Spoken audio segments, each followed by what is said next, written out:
Die Themen im heutigen Zocker-Lounge-Wochenrückblick sind: vernichtende Xbox-Verkaufszahlen durch Take-Two veröffentlicht, neue Demo zu Roman Triumph mit RTS-Fokus in Kürze, 30 Minuten Alpha-Gameplay zu Pompeii: The Legacy, spannendes Making-of zum Gothic Remake veröffentlicht, Roadmap für Eyes of War und Ubisoft kündigt bereits eine Collectors Edition für Anno 117 an.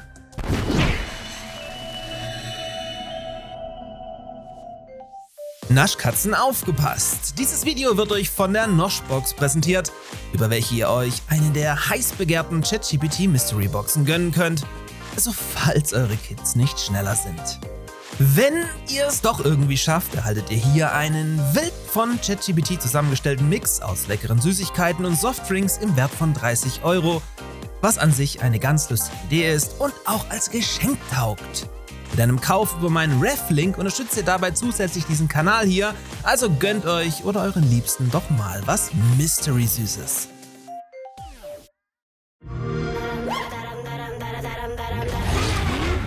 Dass Microsoft immer mehr zum Third-Party-Publisher mutiert und jetzt sogar neben Forza Horizon 5 auch Age of Mythology und Age of Empires 2 auf der PlayStation 5 veröffentlicht, ist euch ja sicher nicht entgangen. Vor allem nicht, wenn ihr fleißig Zocker-Lounge-Videos schaut. Als Hauptgrund für dieses Vorgehen konnte man eigentlich schon fast von vernichtend schlechten Verkaufszahlen der aktuellen Xbox-Generation ausgehen, was so aber von Microsoft selbst nie in Zahlen belegt wurde. Wie aber nun durch den Quartalsbericht von Publisher Take-Two bekannt wurde, geht man von nur 28,5 Millionen verkauften Xbox-Konsolen aus, was nach den letzten offiziellen Zahlen aus dem Sommer 2023 mit 21 Millionen nur noch einem Zuwachs von rund 7,5 Millionen Konsolen in 1,5 Jahren bedeutet und somit tatsächlich katastrophal ist. Denn zum Vergleich, die PlayStation 5 hat sich allein im Dezember 3,42 Millionen Mal verkauft und liegt insgesamt schon bei über 65 Millionen Einheiten, während die Nintendo Switch mit über 150 Millionen drauf und dran ist, die erfolgreichste Videospielekonsole aller Zeiten zu werden.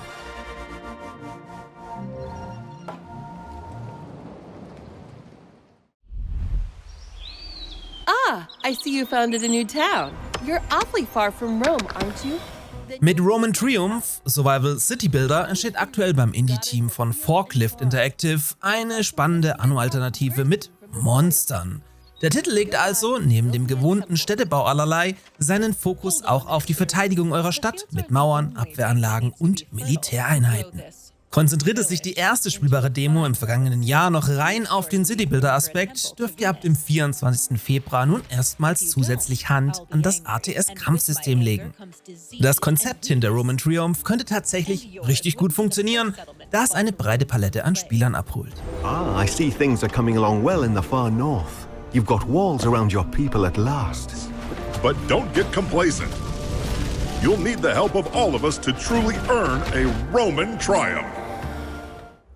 Wem RTS-Schlachten neben dem Städtebau zu stressig sind, für den könnte das neue 30 Minuten lange Alpha-Footage von Pompeii: The Legacy was sein, mal davon ab, dass auch dieser Titel richtigerweise später ein RTS-System verinnerlichen möchte.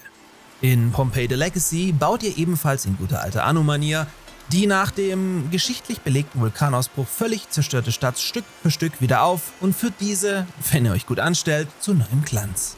Wem die 30 Minuten Gameplay nicht reichen, kann sich zusätzlich über die Steam-Seite für den laufenden Playtest bewerben, dann schon mal großzügig reinzocken und dem Ein-Mann-Dev Feedback geben. Einen Release-Termin gibt es leider noch nicht, der Titel soll aber irgendwann dieses Jahr in den Early Access starten. The original Gothic was so popular and so unique at the time that I feel like it deserves a proper remake. Hingegen befindet man sich beim Gothic Remake auf der Zielgeraden und hat demzufolge den ersten Teil eines ausführlichen Making-of-Videos veröffentlicht. Unter dem Motto „Die Essenz von Gothic“ könnt ihr hier einmalige Einblicke hinter die Kulissen von Alchemia Interactive erhaschen und bekommt einen ganz guten Eindruck, dass es die Jungs und Mädels dort durchaus ernst meinen, hier eine würdige Neuinterpretation zu veröffentlichen, mit welcher dann auch die Hardcore-Fans ihren Spaß haben werden. Durchaus sehenswert. Übrigens wird auch erwähnt, dass ihr die Augen für noch mehr auf das nächste Steam Next festlegen sollt, was auf eine Demo hindeuten könnte. Dieses Event läuft vom 24. Februar bis zum 3. März. And for the future, I would like to play Gothic Remake in 20 years with Aran, with my son. He's 2 years old now, but maybe in 15 years or 16 years, we can play together. And I say, okay, Papa, you did this, and I say, yeah. But yeah, maybe in 10 years, we can play together to this.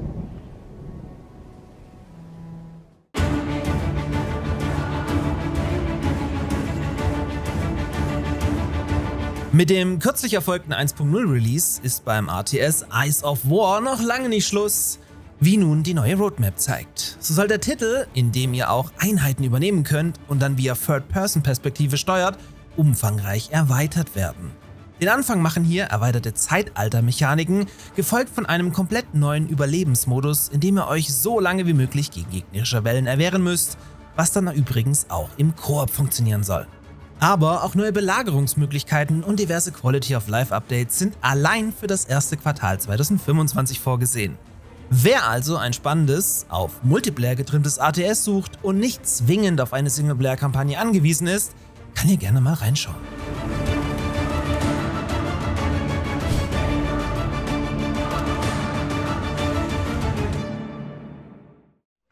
Beneath this cloth lies the legacy of the Roman Empire's provinces. Last but not least warten wir ja immer noch auf den großen Anno 117 Reveal, können uns aber immerhin mittlerweile mit ständig kleineren Happen über Wasser halten. So wurde neben einem neuen Straßenteaser und bevorstehenden Beta-Tests, für welche ihr euch nach wie vor anmelden könnt, nun auch etwas kurios eine Governor Edition angeteast, ohne irgendetwas über den Inhalt zu verraten. Um diese sicher sehr teure Collectors Edition später kaufen zu können, müsst ihr euch vorregistrieren und könnt dann in der Zukunft über den genauen Inhalt via Umfragen mitbestimmen. Allerdings geht man auch hier nicht weiter ins Detail. Jedenfalls für alle, die da Bock drauf haben, packe ich den Link dorthin in die Videobeschreibung. In diesem Sinne, gönnt euch etwas Süßes in der Noshbox mit meinem Creator-Code und kommt gut in die neue Woche.